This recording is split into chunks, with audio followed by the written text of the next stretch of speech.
Bonjour à toutes et à tous, bienvenue dans À l'air libre. Nous sommes le jeudi 8 octobre, toujours en télétravail en raison de précautions sanitaires dans notre équipe, mais le moral est bon. Au sommaire de cette émission, 1 million de Français, oui, bien 1 million de Français ont basculé dans la pauvreté selon les associations. On en discute avec Ouria Tareb du Secours populaire, conséquence évidemment du Covid. Nicolas Sarkozy devant les juges dans l'affaire du financement libyen de sa campagne. Regardez-nous, regardez cette émission et vous comprendrez, on espère tout en quelques minutes sur ce dossier tentaculaire avec Fabrice Arfi qui enquête sur cette affaire depuis près de 10 ans.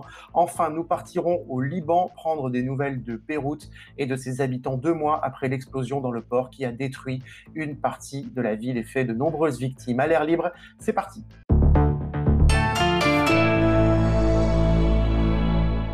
La crise sanitaire a plongé dans la précarité des millions de personnes du jour au lendemain. Voilà ce qu'on peut lire dans le dernier baromètre du Secours populaire. Secours populaire dont vous êtes secrétaire national, Ouria Tareb, avec nous depuis Toulouse. Bonjour. Bonjour.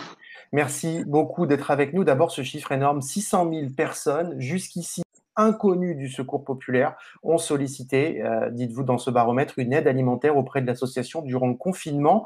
Est-ce que c'est du jamais vu? C'est, à ma connaissance, c'est du jamais vu. J'ai jamais vécu ça au Secours populaire. Pourtant, on a vécu pas mal de situations d'urgence et Mhm, celle-ci, elle est terrible parce elle dure dans le temps mhm. et qu'elle Qu'est-ce qui... touche, Ouais. malheureusement pratiquement tous les citoyens. Alors c'est ça qui est intéressant, parce que selon d'autres associations caritatives aussi, vous et d'autres, la crise sanitaire a fait basculer dans la pauvreté 1 million de Français en plus d'ores et déjà. C'est-à-dire qu'il y a déjà plus de 9 millions de personnes qui sont aujourd'hui au-dessous du seuil de pauvreté, 1063 Mm. euros par mois. Donc la crise sanitaire aurait fait basculer 1 million de Français en plus dans la pauvreté. Qui sont-ils, ces gens qui ont eu besoin récemment de vos services? Par exemple, à Toulouse, quelles sont les histoires de ces gens? Elle a fait basculer malheureusement les personnes déjà qui étaient sur le fil du rasoir, c'est-à-dire les personnes retraitées qui vivaient avec une retraite qui était déjà très limite. Donc ils avaient pour assurer leur fin de mois, ils faisaient quelques petits travaux, comme par exemple ces femmes retraitées qui faisaient de la couture, par exemple, pour arrondir leur fin de mois et qui, à cause du confinement, n'ont pas pu travailler. Elle a mis en difficulté aussi de nombreux jeunes étudiants qui avaient besoin de travailler pour pouvoir subvenir à leurs besoins vitaux, hein, Mhm, alimentaires, payer leur mhm. loyer, etc. Et elle a mis aussi en difficulté toutes les mamans qui étaient seules pour élever leurs enfants et qui assuraient des emplois par-ci par-là. Est-ce que vous voyez de nouveaux publics arriver? Il y a des gens qui ont aussi subi les conséquences économiques du coup de la crise dans des entreprises, par exemple. Est-ce qu'il y a des publics de gens qui jusqu'ici étaient sur le fil du rasoir, mais voilà, avaient une activité que vous voyez aussi arriver? Oui, il y avait les intérimaires, par exemple. C'était Mhm, une population qui, jusqu'à présent, on n'avait pas besoin d'aide d'association, qu'on a vu arriver au Secours populaire parce qu'ils se sont retrouvés sans emploi. Et tous les jeunes actifs qui arrivaient à avoir un salaire assez correct et qui, à cause du confinement, se sont retrouvés finalement avec un SMIC parce que ils étaient soit commercial, soit voilà. Donc ils arrivaient quand même à obtenir un salaire assez correct pour pouvoir vivre décemment. mhm. Euh, Ce qui est frappant dans les récits que font les différentes associations, dont la vôtre, c'est la soudaineté hein, de cette bascule. Oui, enfin, moi, pour avoir été sur le terrain dès le départ, ce qui nous a vraiment alertés et interpellés, c'est le nombre de familles finalement et de personnes qui nous ont sollicités, qui sont Mhm, soit arrivées au Secours populaire parce que de toute façon, ils n'avaient pas de choix, hein, c'était soit payer son loyer, soit se nourrir, enfin voilà, donc il fallait vraiment qu'ils trouvent des solutions à leurs problèmes. Et c'était vraiment très soudain pour nous parce que se retrouver face à un public qui était comment dire, qui était vraiment touché par cette crise et moralement et mhm. économiquement. Enfin, il a fallu gérer en fait le côté soutien moral et on n'est pas forcément des professionnels. Et il a fallu improviser et puis être là pour eux.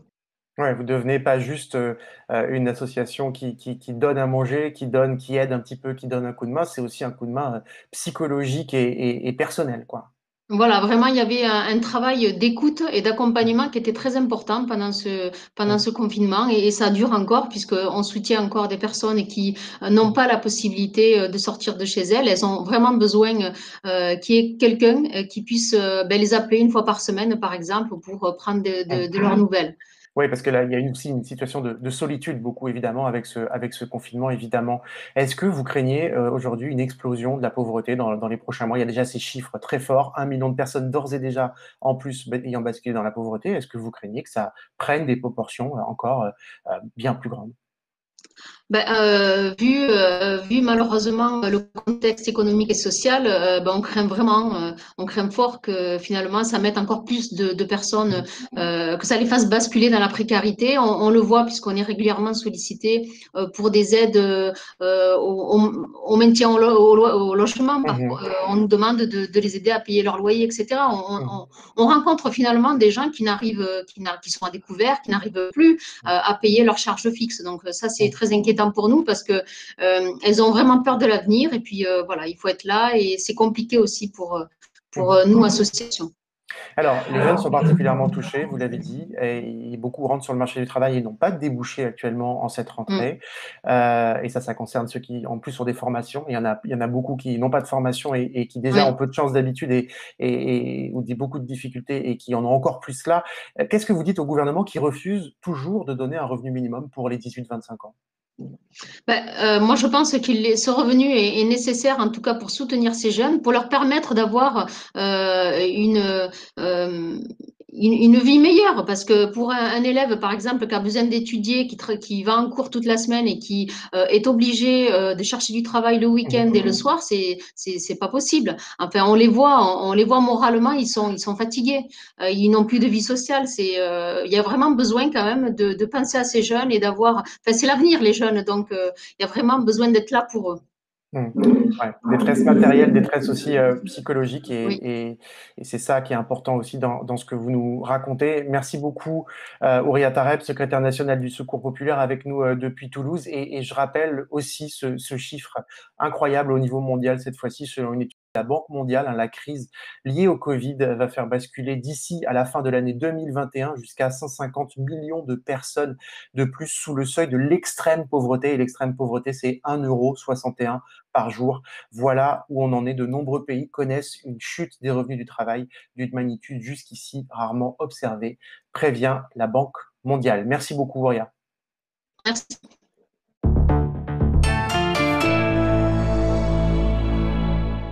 Avec moi, Fabrice Arfi de Mediapart. Bonjour Fabrice.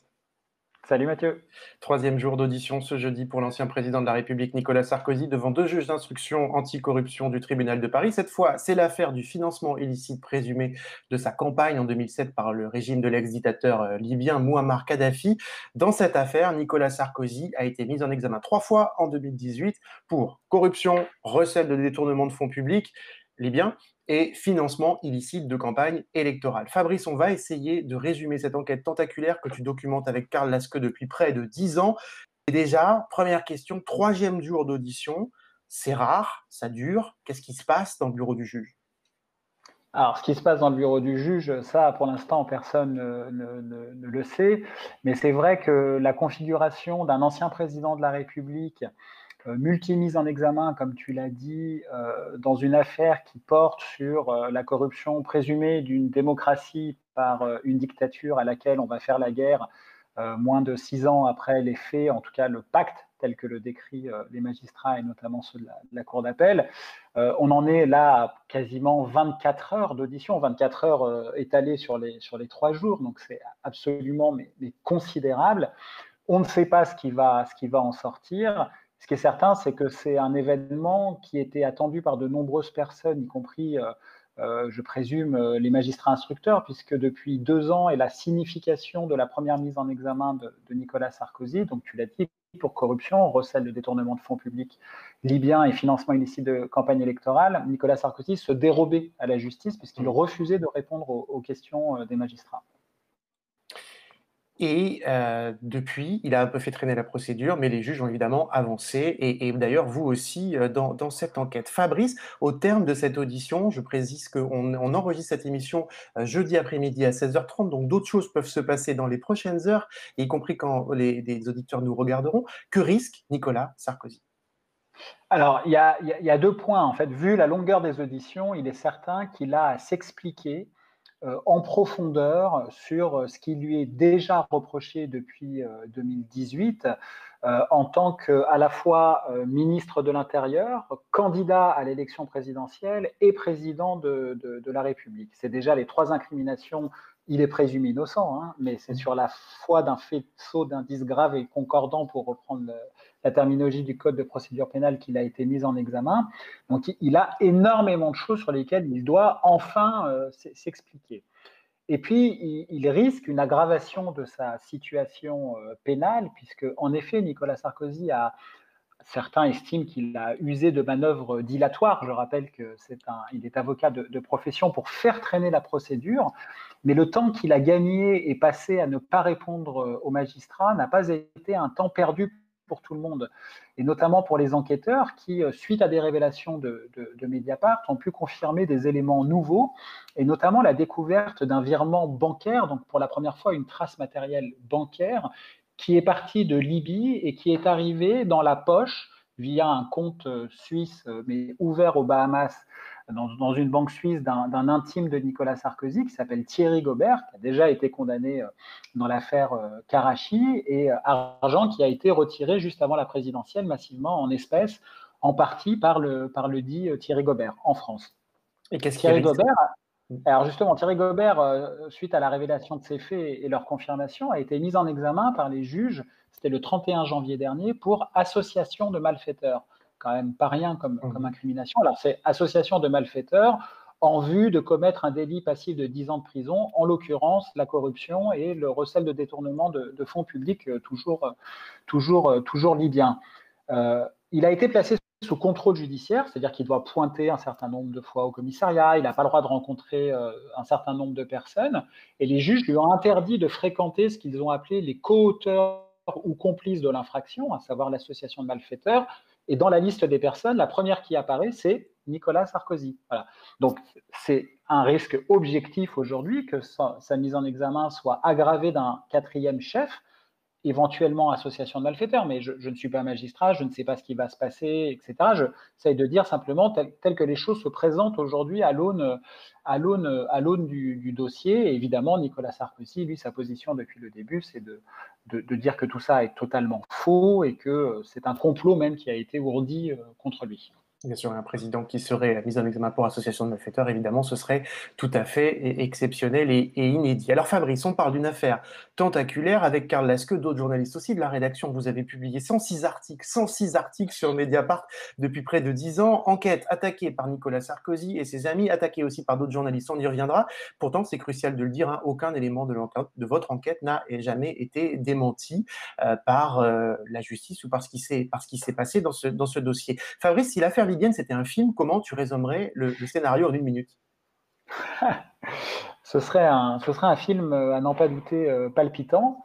C'est l'histoire, comme je disais tout à l'heure, d'une démocratie qui est soupçonnée d'avoir été stipendiée et même corrompue par une dictature, et d'un homme, ministre de l'Intérieur, candidat, qui veut devenir président de la République, qui est aujourd'hui soupçonné, avec plusieurs de ses proches, un qui sera son futur ministre du Travail et du Budget, qui était son trésorier de la campagne, un autre qui a été secrétaire général de l'Élysée, puis ministre de l'Intérieur. Le premier, c'était Éric Woerth, celui-ci, c'est Claude Guéant, qui était son directeur de campagne, un troisième qui est son ancien collaborateur et un peu le fantôme de ces années des Hauts-de-Seine, qui est Thierry Gobert, qui sont soupçonnés d'avoir été en quelque sorte achetés par une dictature représentée par un tyran, Mouammar Kadhafi, que Sarkozy et ses amis ont notabilisé sur la scène internationale comme probablement aucune autre démocratie, avec 2 autres Libyens qui sont particulièrement impliqués, d'après la justice, dans les financements occultes.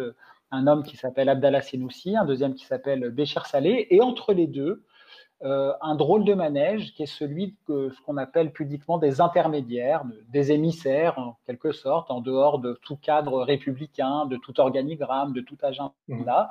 Et ceux-là, ils sont bien connus depuis un certain nombre d'années. C'est d'un côté, Ziad Takieddine, pour la période 2005-2009, et de l'autre, un autre intermédiaire, d'ailleurs les deux se détestent entre eux, qui s'appelle Alexandre Jouri, et lui, c'est plutôt à partir de 2008. Alors, on va commencer par le début de cette histoire. On a encore une dizaine de minutes pour tout expliquer à nos lecteurs. Ce premier article, on va essayer. Ce premier article que vous écrivez 28 juillet 2011, Sarkozy guéant le grand soupçon libyen. Alors, à ce moment-là, Nicolas Sarkozy est encore à l'Élysée. Son collaborateur historique, Claude Guéant, est ministre de l'Intérieur. Et Mouammar Kadhafi est encore en vie, est encore pour quelques mois dirigeant de la Libye. 4 ans avant, en décembre 2007, d'ailleurs, Mouammar Kadhafi, il a été reçu en grande pompe en France par le président Sarkozy. On est en train de le voir sur ces images. Une visite délirante avec tant de bédouines dans les jardins de l'Élysée, privatisation du Louvre et du château de Versailles et la poignée de main. Quand vous publiez ce premier article en 2011, je l'ai dit, Kadhafi est toujours vivant. Il sera tué quelques mois plus tard à la suite d'une intervention militaire à laquelle la France a activement participé. En quelques mots, pourquoi cet article, pourquoi vous commencez à ce moment-là à écrire un article sur ce grand soupçon libyen? En fait, cet article, il naît de la découverte par Mediapart de ce que nous avons appelé les documents Takieddine, qui est donc l'un des intermédiaires qui a fait qui a été l'architecte du rapprochement entre le cabinet Sarkozy au ministère de l'Intérieur et à l'Élysée avec la dictature libyenne, et donc les archives de Ziad Takieddine qui étaient dans son ordinateur et qui ont été récupérées depuis par la police et la justice et totalement authentifiées. Et on a récupéré dans ces archives, parce que M. Takieddine est un besogneux qui laisse des traces de tout, des dizaines de documents qui venaient raconter une histoire franco-libyenne qui était très éloignée de celle qui était racontée officiellement, notamment par l'espèce de narratif mis en place par Nicolas Sarkozy. Et on découvrait que c'était l'objet de ce premier article, il y a déjà 9 ans maintenant, il y a plus de 9 ans, que le cabinet de Nicolas Sarkozy avait eu des relations occultes avec la Libye de Kadhafi, notamment sur un certain nombre de contrats de défense, et que Ziad Takieddine avait touché des commissions occultes dans les paradis fiscaux. C'était notamment la vente de matériel de guerre électronique Amesis, qu'il avait touché plus de 5 millions d'euros dans les paradis fiscaux de commissions occultes. Et là, on s'est dit, il y a une histoire qui est en train d'être écrite sous nos yeux, qui est documentée, qui n'a d'ailleurs jamais été démentie, comme tu l'as dit. Et je le répète, je le dis, Mediapart n'a jamais été condamné ni en diffamation, ni poursuivi, ni même pour atteinte à la présomption d'innocence ou je ne sais quoi dans cette affaire. C'est aussi ça l'état de droit de le rappeler. Alors, l'année suivante, à ce moment-là, Kadhafi est mort et vous publiez 2 articles sur ce fameux financement libyen. On y vient, d'abord au conditionnel, puis un affirmatif. Sarkozy-Kadhafi, la preuve du financement, avec un document qui est important, une note, on le voit s'afficher. C'est quoi ce document? Qu'est-ce qu'il nous dit et que dire de son authenticité? Alors, ce document, c'est un document parmi de nombreux autres qui a survécu, si j'ose dire, au bombardement français et qui s'est échappé des archives libyennes pendant et après la guerre dont la France avait été, comme tu l'as rappelé tout à l'heure, moteur, notamment avec le Qatar. Et ce document, c'est un document qui date de décembre 2006, qui est ce qu'on peut appeler une promesse de financement, puisque la Libye était un État très bureaucratique, qui formalisait tout, comme d'ailleurs beaucoup de dictatures. Et c'est un document qui est écrit par un homme qui s'appelle Moussa Koussa, qui est le chef des services secrets extérieurs libyens, et qui est adressé au directeur de cabinet de Mouammar Kadhafi, qui est aussi le patron d'un fonds souverain libyen, le LAP, dont on va découvrir qu'il a financé un certain nombre de personnes en France, qui s'appelle Béchir Saleh. Et cette promesse de financement dit que la Libye est prête à soutenir la candidature de M. Sarkozy à concurrence de 50 millions d'euros. Alors, ça ne veut pas dire que 50 millions d'euros ont été effectivement versés. Et c'est ce document-là que nous révélons en avril 2012 et qui va susciter une panique absolue au sommet de l'État français. Alors Fabrice, dans ce document, il est question d'une approbation de financement de 50 millions d'euros. Est-ce qu'on sait ce qui a été versé finalement? Alors, les juges tirent patiemment depuis 7 ans, parce qu'ils sont saisis depuis avril 2013, la piste de ce qui est documentable. Il y a un certain nombre de documents cruciaux qui ont été retrouvés dans l'enquête, notamment des carnets manuscrits qui avaient été rédigés à l'époque par le ministre du Pétrole et ancien Premier ministre libyen, qui avait été rédigé dès 2007, dans lequel il consignait un certain nombre de versements en faveur de la Sarkozy, du clan Sarkozy, au moment de l'élection présidentielle. Dans ce carnet, il est fait mention de versements effectifs de 6,5 millions d'euros. L'intermédiaire Ziad Takieddine s'est auto-incriminé lui-même, il s'est mis en cause devant la justice comme reconnaissant son rôle de porteur de valise à hauteur de 5 millions d'euros entre décembre 2006 et janvier 2007.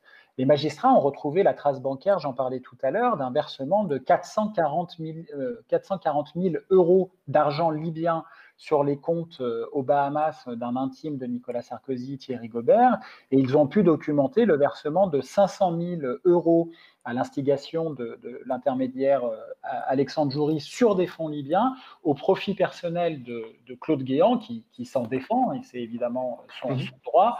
Il avait essayé, M. Guéant, de déguiser ce versement, c'est en tout cas ce que dit les juges d'instruction et la cour d'appel, en disant qu'il avait vendu des toiles de peinture. Mais en fait, ces tableaux, manifestement, il ne les a jamais eus. Au total, la société de l'intermédiaire Ziad Takieddine, qui a perçu des fonds libyens et qui les a ventilés ensuite un peu partout de par le monde, et donc il y a des enquêtes pour voir où est allé l'argent in fine. C'est notamment comme ça que M. Gobert a touché 440 000 euros sur son compte secret aux Bahamas. La société de Ziad Takieddine a touché 6 millions d'euros en 2006. Donc voilà quel est l'état des lieux du dossier en ce qui concerne ce qui a été envoyé par les Libyens. Et il est acquis au dossier aujourd'hui qu'il y a eu beaucoup d'argent en espèces non déclarées qui a circulé pendant la campagne présidentielle. Et Éric Woerth, qui était trésorier, a lui-même dû le reconnaître devant les policiers et les magistrats. Alors il essaye de minorer les sommes qui ont circulé, mais il a dû en quelque sorte avouer qu'il y avait des espèces qui n'avaient pas été déclarées pendant la campagne. Alors, autre date importante dans ce dossier, mars 2018, mise en examen de Nicolas Sarkozy, réaction indignée de l'intéressé sur TF1. Un mot sur mes proches, puisque je ne veux laisser rien... Monsieur Guéant était un collaborateur qui a travaillé d'une manière infatigable à mes côtés. C'est pas son énergie qui est en cause, c'est son intégrité. S'il a des faits qui lui sont reprochés, il a le droit, comme les autres, à la présomption d'innocence. Il s'en expliquera, pas en tant qu'ancien collaborateur de Nicolas Sarkozy, mais en tant que co-Guéant lui-même. Brice Hortefeux est mon ami depuis tant d'années. Je l'aime tendrement, si vous me permettez. Brice Hortefeux, s'il a eu des rapports avec tel ou tel, il s'en expliquera et je lui fais confiance. Mais je ne peux pas être moi-même accusé au titre des liens que j'ai avec tel ou tel et de ce qu'aurait pu ou pas faire tel ou tel. Il faut des preuves. C'est trop grave. Quant à sa propre en examen, l'ancien chef de l'État en parle de cette façon. Je pose une question devant les Français. Comment se fait-il qu'il n'y ait pas la moindre preuve, le moindre document?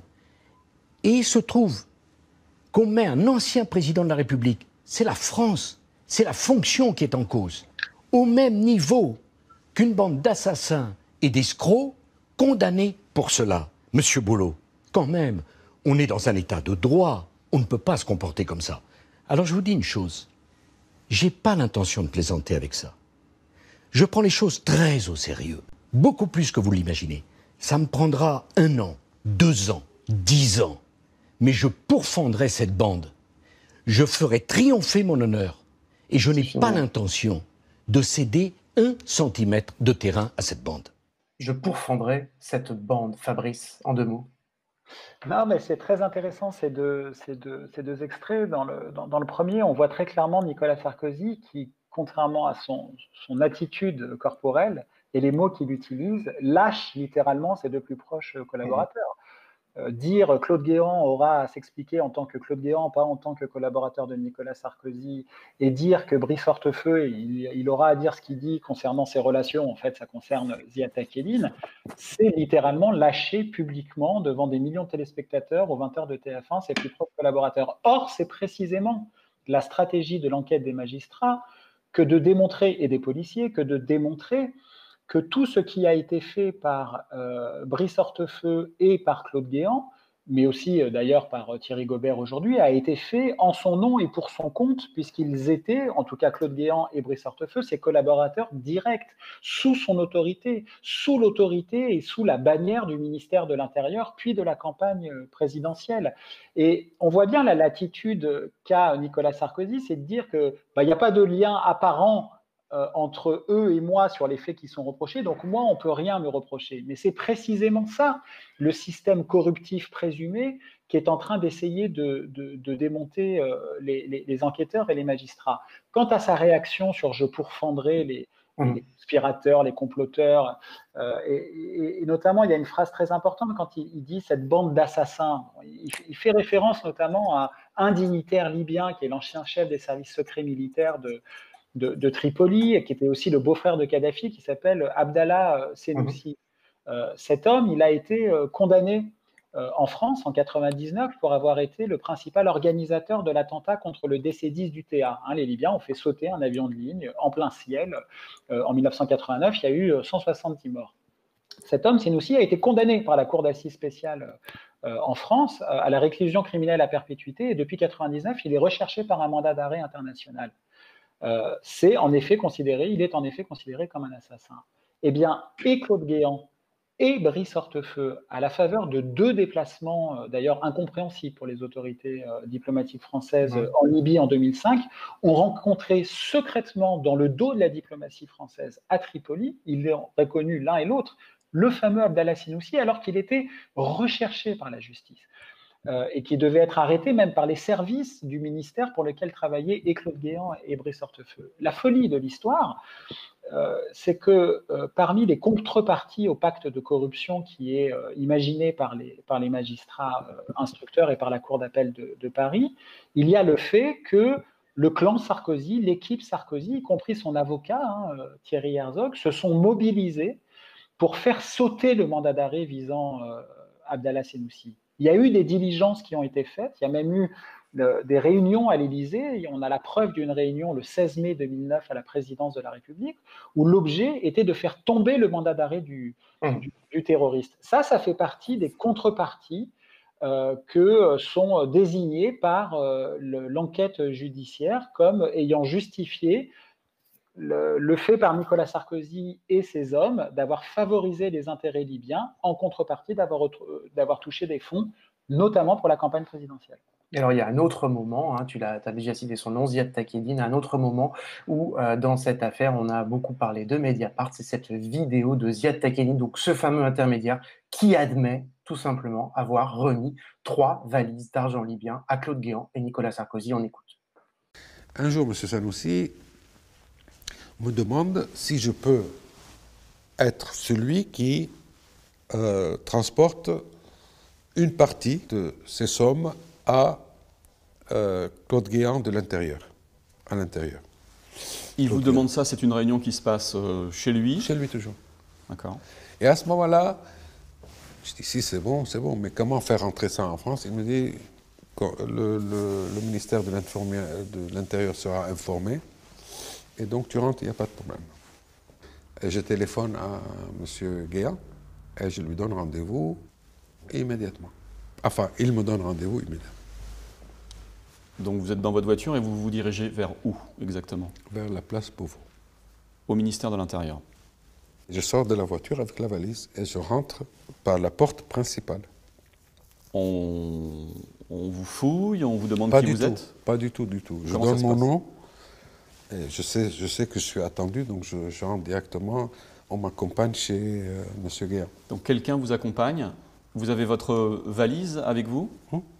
C'est une valise à roulettes? Non. C'est une valise avec un zip en cuir. D'accord, donc c'est en fait une petite mallette. Grande. Je rentre dans... quand vous allez en face, vous avez les escaliers principaux, où il y a le grand bâtiment, et le bâtiment collé, qui fait une autre entrée à ta droite, à votre droite. Et le premier étage, c'est le bureau de M. Guéant. Quand vous rentrez dans le bureau de Claude Guéant, qu'est-ce qui se passe? bonjour, ça va, etc. J'arrive une seconde, voilà. Il sort de derrière son bureau, on parle un tout petit peu sur la chaise. Il voit où j'ai laissé le truc, c'est bon. La valise? La valise, et voilà.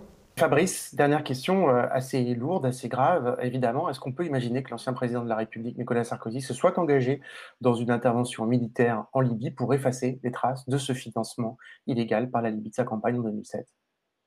Alors, je ne pense pas que les choses peuvent être dites comme ça. Je pense qu'elles sont peut-être plus nuancées, mais il est certain que nous sommes face à un dossier où nous avons d'un côté l'argent d'une corruption présumée et de l'autre les bombes d'une guerre qui n'a pas encore livré tous ses secrets, que ce soit sur les raisons exactes de son déclenchement. Je rappelle que le Parlement britannique a rendu un rapport qui disait que les raisons de la guerre avaient été fausses et erronées.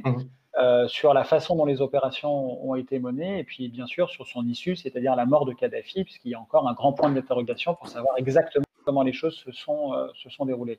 Ce qui est certain, et si on a le souvenir de cette guerre dont la France était le pays le plus moteur en tête, et qu'on lit notamment une phrase que j'ai prise là de la Cour d'appel, dans sa validation de l'enquête le 24 septembre des magistrats instructeurs. Alors oui, la question que tu poses, elle est grave.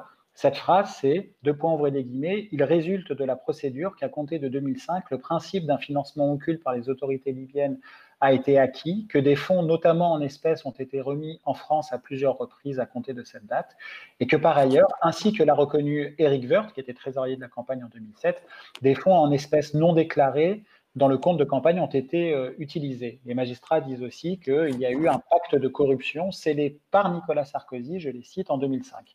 Voilà quels sont les faits aujourd'hui tels qu'ils sont éclairés par la justice, que ce soit les juges d'instruction ou désormais la chambre de l'instruction de la Cour d'appel de Paris. Merci beaucoup encore une fois. Ce n'est pas Mediapart qui invente, c'est Mediapart qui travaille et c'est la justice qui dit ce que tu viens de citer. Fabrice, merci beaucoup. À très vite sur Mediapart.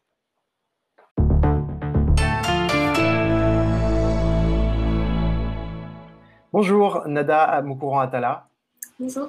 Tu es journaliste à Beyrouth, la capitale du Liban, une ville toujours meurtrie plus de 2 mois après la terrible explosion du 4 août dans le port. On se rappelle.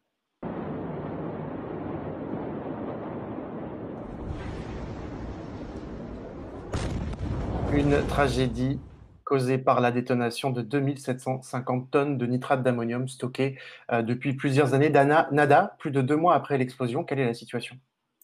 Donc Beyrouth est toujours en deuil. Le dernier bilan humain fait état de plus de 202 morts et plus de 6500 blessés. Il reste encore 9 disparus selon les autorités et bien sûr, il y a encore de nombreux blessés qui sont toujours en convalescence. Et puis, il y a aussi les dégâts matériels, ils sont très importants. 300 000 personnes se sont retrouvées sans toit et aujourd'hui, seulement une partie de ces habitations ont pu être réparées. Beaucoup restent encore très instables. Il y a encore beaucoup de logements ou beaucoup de bureaux qui restent sans fenêtres, sans portes, alors que la pluie et le froid de la saison hivernale approchent. Et avec la crise économique, de nombreux ménages et d'entreprises ne peuvent pas se payer ces réparations. Alors, parmi les quartiers les plus affectés, il y a Guémaïzé et Mar Michael, situés à moins de 1 km du site de l'explosion. Oui, en effet, on va les voir donc en rouge sur cette photo satellite communiquée par la NASA. Ce sont 2 quartiers qui sont très emblématiques de la ville et qui se situent au cœur de Hachafiyeh, qui est une zone historiquement chrétienne. Donc, c'est une zone emblématique. Pourquoi ? D'abord parce qu'on retrouve beaucoup de bâtiments historiques qui dataient du 19 et du 20e siècle et environ 640 bâtiments d'entre eux, ont été touchés par l'explosion. Ensuite, parce qu'on y trouvait beaucoup de galeries d'art, beaucoup des ateliers d'artistes, aussi il y avait un grand musée. Et enfin, parce que c'était un haut lieu de la vie nocturne avec de très nombreux bars, des restaurants qui étaient toujours bondés en fin de semaine. Et aujourd'hui, c'est vraiment le grand choc. Ces rues sont désertées, il y a des gravats, du matériel de chantier un peu partout. C'est des paysages qui sont encore vraiment désolés. Souvent, il n'y a pas d'électricité et la plupart des commerces sont encore fermés. Alors Nada, tu as rencontré Aline Kamakian, elle est propriétaire du Marig. C'est un restaurant de cuisine arménienne à quelques centaines de mètres seulement du site de l'explosion.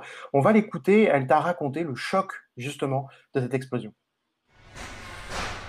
C'était un fort tremblement de terre, un vent très fort, très chaud. Et des trucs qui tombaient sur toi, tu vois, c'était... Et quand ça a terminé, quand je me suis mise debout, je ne voyais même pas mon doigt. Il y avait tous les alarmes qui sonnaient, les gens criaient partout, les voitures upside down, les arbres arrachés, les immeubles tombés, poussière ou quelque chose comme ça par terre, tu vois. Et Nada, beaucoup de commerces du quartier pourraient ne pas se relever. Oui, en effet, depuis un an, en fait, le Liban traverse sa pire crise économique depuis la fin de la guerre civile en 1990. Les bars, les restaurants sont touchés par la hausse des matières premières, le renchérissement des importations, mais aussi par la baisse du pouvoir d'achat de leur clientèle. D'ailleurs, plus de la moitié de la population, selon la Banque mondiale, serait actuellement aujourd'hui sous le seuil de pauvreté. Et puis il y a aussi la crise sanitaire qui vient s'ajouter. De nombreux commerces ont été contraints à plusieurs reprises depuis mars de fermer leurs portes en raison de l'épidémie de la Covid-19, face à laquelle le système de santé libanais est très mal préparé. Mais Annie Kamakian, elle, veut croire que malgré tout, tout pourrait repartir malgré ces débats et ces dégâts et ces crises. On va l'écouter. Les dégâts matériaux estimés maintenant sont de 480 000 $. Mon bureau de 150 000. Ma maison, je ne sais pas encore, je ne suis pas rentré. Chaque fois qu'on a un challenge, on essaye de se trouver, on essaye de se mettre debout. Même avec l'explosion, on a réouvert pour rester vive et vivante. Mais c'est le cœur de Beyrouth, les gens sont très attachés. Ils essayent le plus, comme Maïrik, à rouvrir, à rebâtir, à être là. Donc avec cette volonté, je suis sûre qu'on reviendra. Ça va réêtre le cœur de Beyrouth, mais ça va prendre un peu de temps. Ça va prendre un peu de temps. Les Libanais sont réputés résilients, mais en réalité, ils n'ont pas le choix. Oui, l'histoire libanaise est ponctuée de nombreux drames, que ce soit les 15 années de la guerre civile de 1975 à 90, qui ont conduit les Libanais à se déchirer entre confessions, entre voisins, dans les familles, que ce soit encore la guerre contre Israël en 2006. Mais l'explosion, ça a vraiment été la goutte d'eau, en fait. Les Libanais ont maintes fois prouvé leur résilience, mais là, ils en ont marre. Ils ont obtenu un doctorat en la matière, en résilience, me confie Aline, mais aujourd'hui, c'est vraiment la goutte d'eau. Et c'est surtout qu'ils n'ont pas d'autre choix, en fait, parce qu'ils n'attendent plus rien de l'État. Et depuis l'explosion, ce sont surtout d'ailleurs des groupes de la société civile qui ont été très actifs sur le terrain. Alors, est-ce qu'en 2 mots, où en est l'enquête aujourd'hui, 2 mois après, sur cette explosion ? Elle n'avance pas, c'est une enquête locale et non pas internationale parce que les autorités l'ont refusée. On n'en sait pas plus, on ne sait pas pourquoi 2750 tonnes de nitrate d'ammonium ont pu être stockées pendant 6 ans au cœur de Beyrouth. On ne sait pas non plus quelles sont les raisons de l'incendie qui ont précédé l'explosion. Est-ce qu'elle est criminelle, accidentelle? Et la crainte des Libanais, en fait, c'est que justice ne soit jamais faite et que, comme d'habitude, en fait, le dossier soit enterré. En plus, l'absence de communication totale des autorités sur le sujet, en fait, renforce ce sentiment d'impunité. Oui, et autorité, quand on parle d'autorité, en réalité, il n'y a toujours pas, par ailleurs, de gouvernement au Liban. Oui, toujours pas de gouvernement. La classe politique est incapable de s'entendre sur le moindre plan de gestion de crise. Le gouvernement de Hassan Diab, qui avait pourtant suscité quelques espoirs à son investiture en janvier, a démissionné le 10 août après l'explosion. Et c'est notamment sous la pression populaire après une journée de contestation très forte le 8 août. Plusieurs ministères avaient alors été investis quelques heures. Et les affrontements avec les forces de l'ordre avaient fait alors plus de 700 blessés. Et depuis, en fait, pas d'avancée. Le Premier ministre Mustafa Adib, qui avait été désigné début septembre, après la venue d'Emmanuel Macron, a finalement démissionné. Il s'est heurté à l'opposition des partis politiques traditionnels et notamment à l'opposition en fait, des partis chiites, Amal et Hezbollah, de céder sur certains ministères. Cette démission a aussi marqué l'échec de l'initiative française au Liban. Mais ce que ça traduit en fait plus fondamentalement, c'est surtout la réticence de l'entièreté de la classe politique à mettre en place des réformes qui pourraient remettre en cause en fait le système clientéliste dont dépend leur survie. Or, sans réforme, pas d'aide internationale, comme l'a répété le président français lors de sa dernière conférence de presse sur le Liban. Et en attendant, le pays semble dans la passe totale et la crise économique, elle, ne cesse de s'aggraver. Merci beaucoup, Nada Moukourand Attala. Depuis Beyrouth, on te lit, bien sûr, avec Justine Babin, bientôt sur Mediapart. Bonne journée. Bonne journée.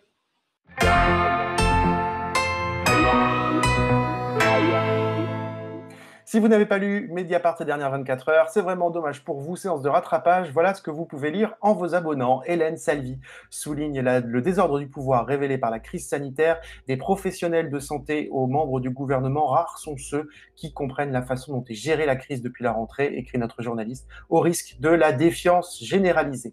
Direction les États-Unis, ensuite avec la seconde chronique pour Mediapart du journaliste Harrison Stetler pour Mediapart.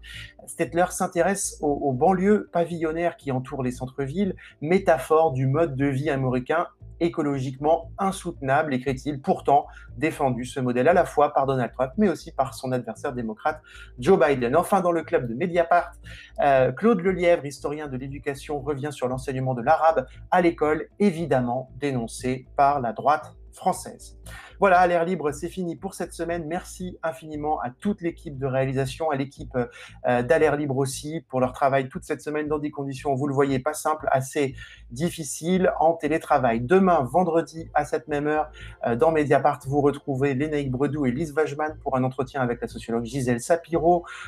Peut-on dissocier l'œuvre de l'auteur? Éternel débat revisité par cette sociologue. Samedi, notre documentaire sera Cœur de pierre d'Olivier Jobard et Claire Billet, une belle riposte aux propos racistes entendus récemment sur les mineurs étrangers de la part d'un polémiste dont on ne citera pas le nom. Dimanche, Fabien Escalona évoquera les 150 ans de la commune avec l'historien Quentin de Luermoz. Mediapart, je vous le rappelle, ne vit que grâce à vos abonnements, sans pub ni subvention. Abonnez-vous si vous le pouvez et si vous l'êtes déjà, faites connaître le journal à vos proches, offrez des articles. À lundi, de bonne humeur, au l'équerre.